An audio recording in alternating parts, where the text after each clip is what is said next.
Welcome back to another episode of Totally Clutch, the Clutch Businesses podcast and vlog. I'm your host, Angie Veman, and today we have a really exciting conversation with Amelia Rigstad. And before we dive into it, I want you to just take a minute and just, if you want, close your eyes and just think, have you ever been told by somebody else that you are too aggressive, that you are too passive, that you're too direct, that you lack confidence, and that you need to speak up more? These are all of the things that women are told on a daily basis, and it feels like a freaking minefield.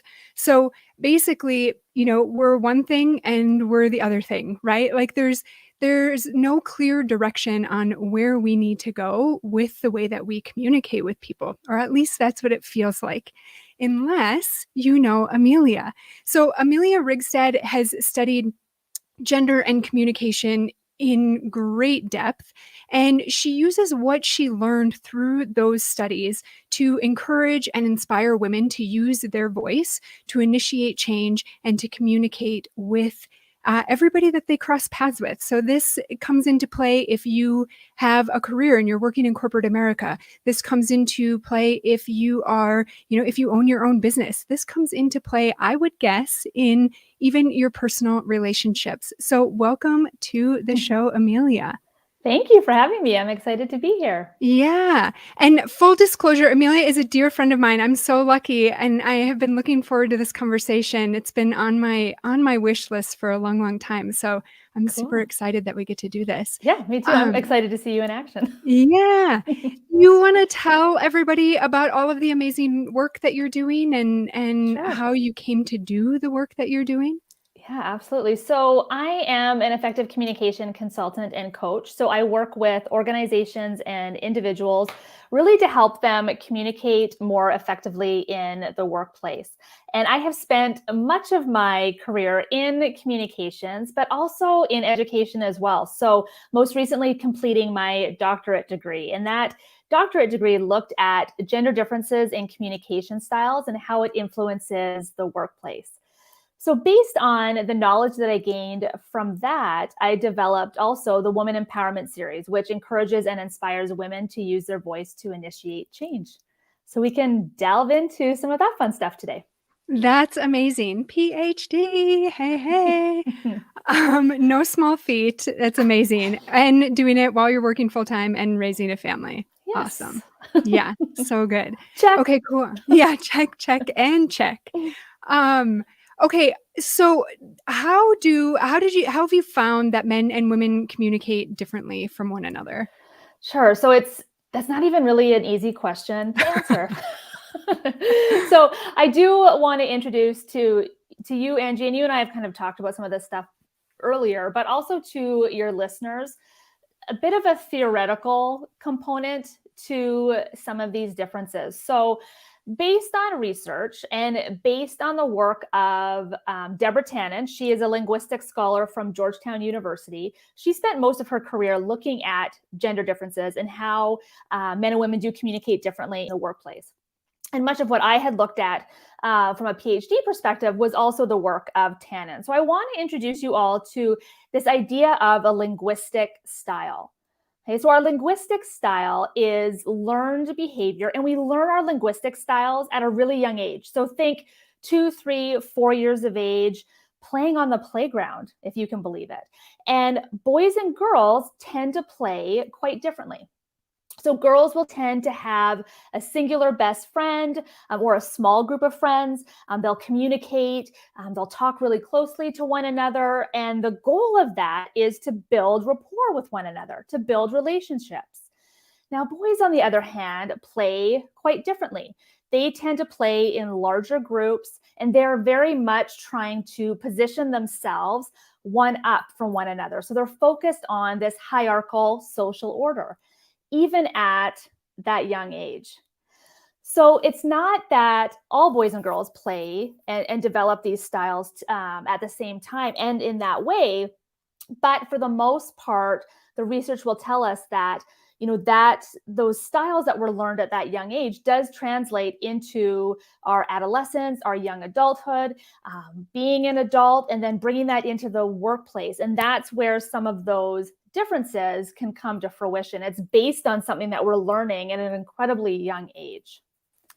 Yeah, we've been doing the work for a long time. And what kind of misconceptions, or I guess, what does that look like? What do those differences in communication cause?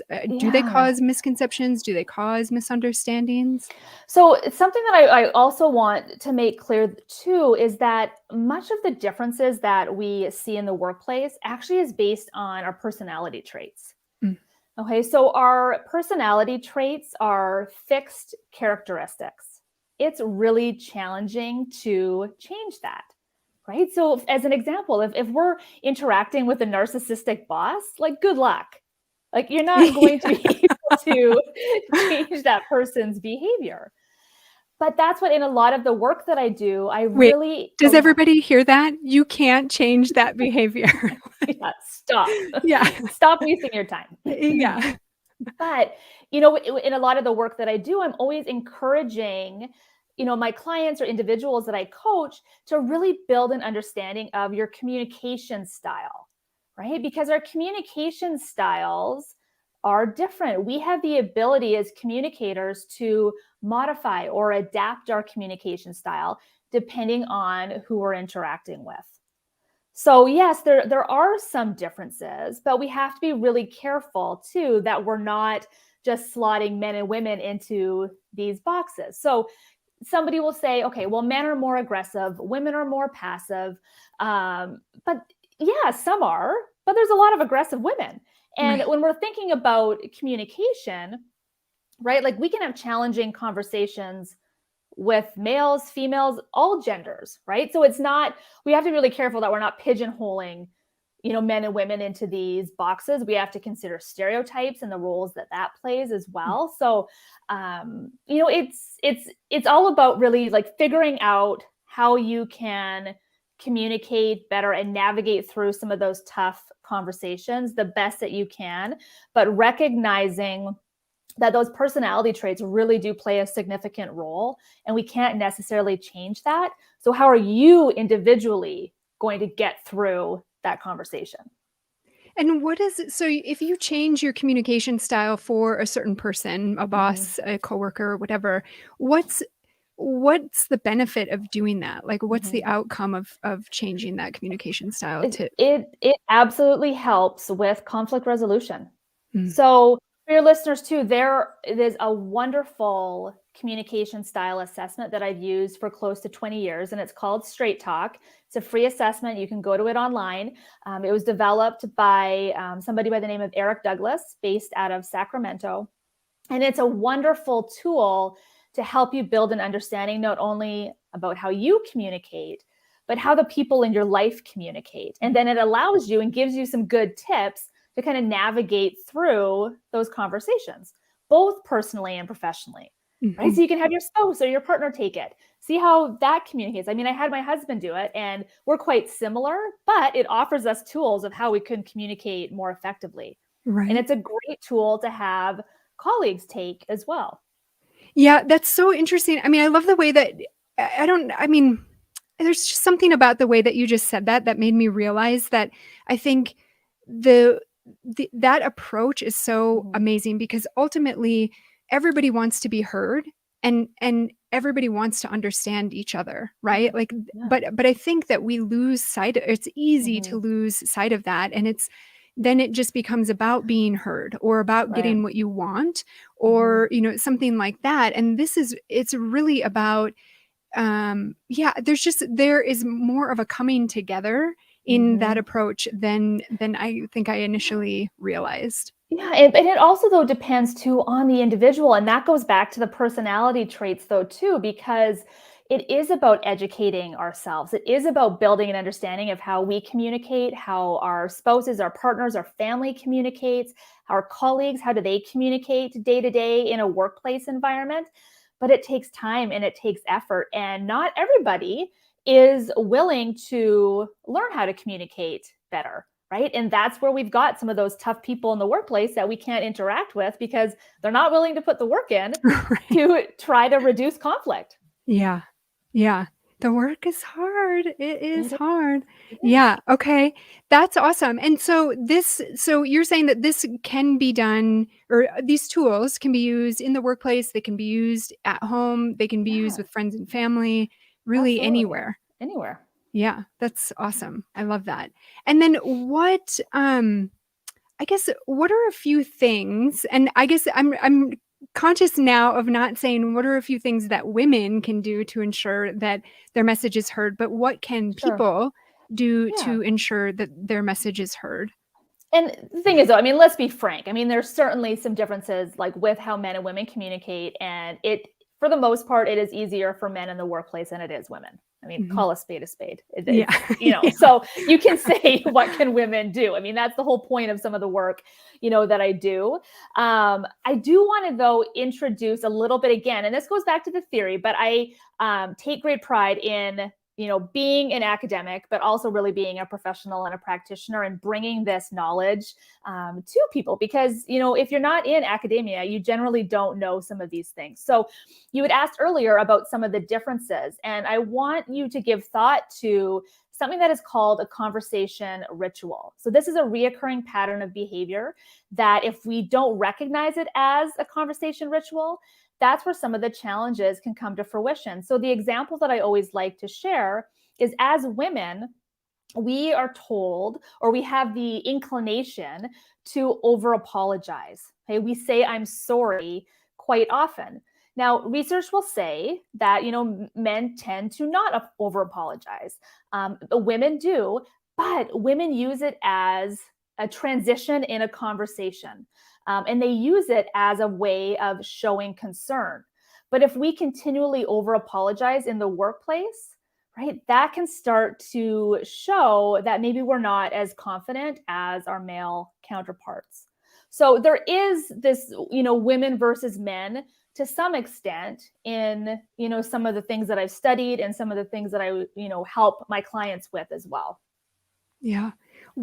This is like, I totally was not planning on going this direction, but why is it so important to appear confident?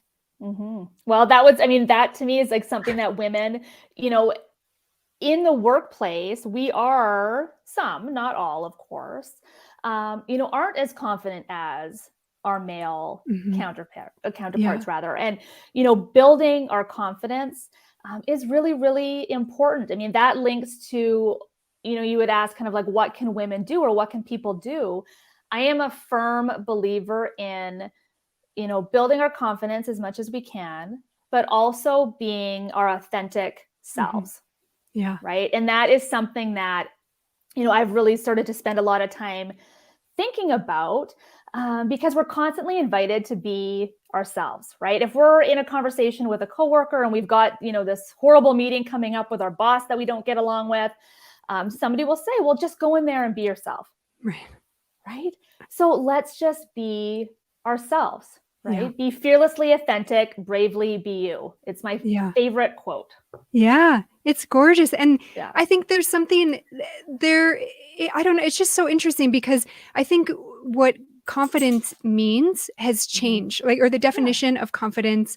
I mean, obviously it's always been the same, but for me, I feel like it's changed over the course. Like confidence used to seem, in my 20s, teens, 20s, 30s, seemed like something that I was grasping for, right? Like I had to become something different in order to be confident. And now in my 40s, which are awesome, but in my 40s, it's something that like in order to be vulnerable, I feel like I'm going kind of all over the place with this, but it's that confidence is really just about being you and accepting all of the parts of you and accepting and being vulnerable about those things that, you don't love about yourself, those things you didn't do awesome, those things, I think this is a conversation that we have in our house a lot is, you're always going to offend somebody. You're always going to say something that's hurtful. Not always, but like those things are always going to pop up, but it's really about like how you come back from them and how you acknowledge them and how you like it's cool. It's okay to, to not be perfect all of the time, but it's not okay to not be perfect and pretend as if you are. Like No, just definitely. sweep it. And I think too, going off of that confidence bit is that sometimes, as women, especially, we are fearful of being ourselves and we're fearful of being confident because we don't want to be considered arrogant. Yeah. Confidence is a beautiful trait and it's a very respected trait, right? So we can absolutely be our authentic, confident selves and not be arrogant in what we do. We can go through self-promotion. Both you and I are business owners. We have to promote ourselves in a variety of different ways. And that's part of being an entrepreneur. And, that's not us being arrogant because we did something cool and got some press about it, right? Like, sorry, that's us building our business and that's us being confident, accomplished women. And we have to be okay doing that. Yeah. Yeah. That's so, I just love the way that you're saying, I don't know. I love how this is being presented. And I love how it sounds easy to do this, right? It doesn't sound easy to be confident, but it does sound easy to be authentic and, and to really let yourself show. And I think, talking about business is so important. I think, we both have businesses where we're providing services that help other folks, other women, other people to really, harness their full potential and put that out into the world. And so in some ways it's really just getting clear on why you're doing what you're doing. So if you have a business, if you're in a job just because, it's going to be really hard to be confident in that. It's going to be really hard to be authentic because you're not sure the intention isn't there. Right. Yeah. Yeah. Amazing. Okay, fun. So how do you coach people to find that in themselves? Yeah, I mean, that's a great question. It's, from a coaching perspective, my process is really organic and is really based on the individuals that I work with. I mean, again, I have the advantage of having that academic side and the practitioner professional side. So I'm able to meld that together because like there the are a lot of perfect mix. reasons we do what we do. Yeah. There is a lot of theory behind things that if you're not in that academic realm, or if you're not necessarily interested in, Googling something or trying to find out a reason why for something online, I kind of take that approach of, we do this, but there's some reasoning behind it. There's some psychology behind it. And it's really about myself, building a relationship with the individual that I'm working with and really trying to understand, what their specific challenges are. But much of my work starts with really building an understanding of your communication style. Yeah. Yeah. That's, it's key, right? I mean, having that awareness is just, you can't go anywhere without it. No. And that's the thing though, too. I mean, a lot of people don't necessarily have the awareness. Yeah. But it's also though, I mean, and I don't say that, as negative. It just, sometimes we're just not thinking about these kinds of things, right? We're in our day to day, we do our thing, but if there's maybe somebody that you interact with on a day to day basis where you're like, gosh, like, why can't I get through to this person? Right? That's when we can start doing our homework and spending the time to really delve into it and to figure out like, okay, well, I communicate this way, this person communicates that way. How can we navigate through these challenges and make our communication more effective? Yeah. Yeah. And we're just not taught it, right? I mean, I think everybody in this country at least gets a free pass on not being good at communicating because I didn't have my first interpersonal communication class until I was a freshman in college. And, what you're saying is back in kindergarten, when I was on the playground, I started to, those skills were required from that moment on. That's a long time to go just kind of winging it. Right. Right. Yeah. And it's too, I mean, we are influenced by society. We are influenced by learned behaviors. I mean, there's so much that goes into it. Yeah. Yeah, Huge. Okay, this is inspiring. I mean, I hope that everybody watching and listening is, feeling more than anything like I think you just said this, that it's more of just a problem to solve. It's not an unsolvable problem, and it's not impossible. And there is a way to do this. We just have to approach it, I think, a little bit differently than most of us are taught. Yeah. And I mean, I have been studying communication and linguistics for 20 years, and I can still use help with communicating, right? Like for me, I know I can go from 0 to 60 pretty dang quick if I'm in a conflict. But I've now learned that, no, like for me, I have to literally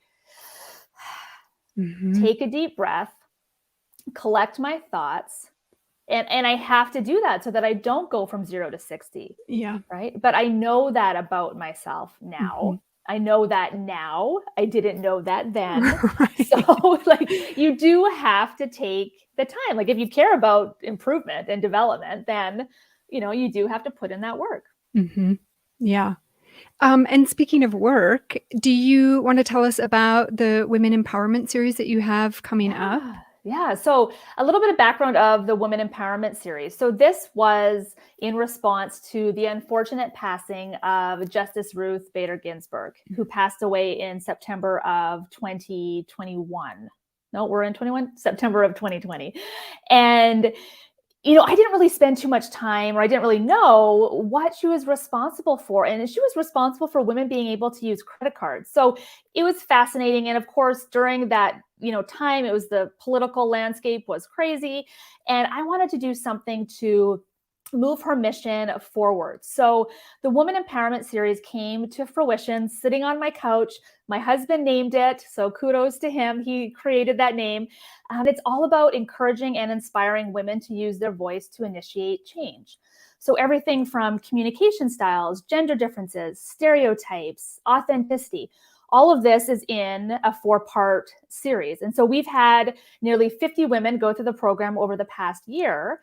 And we have a brand new series called Evolution, which is kicking off on January 12th, which I'm really excited about.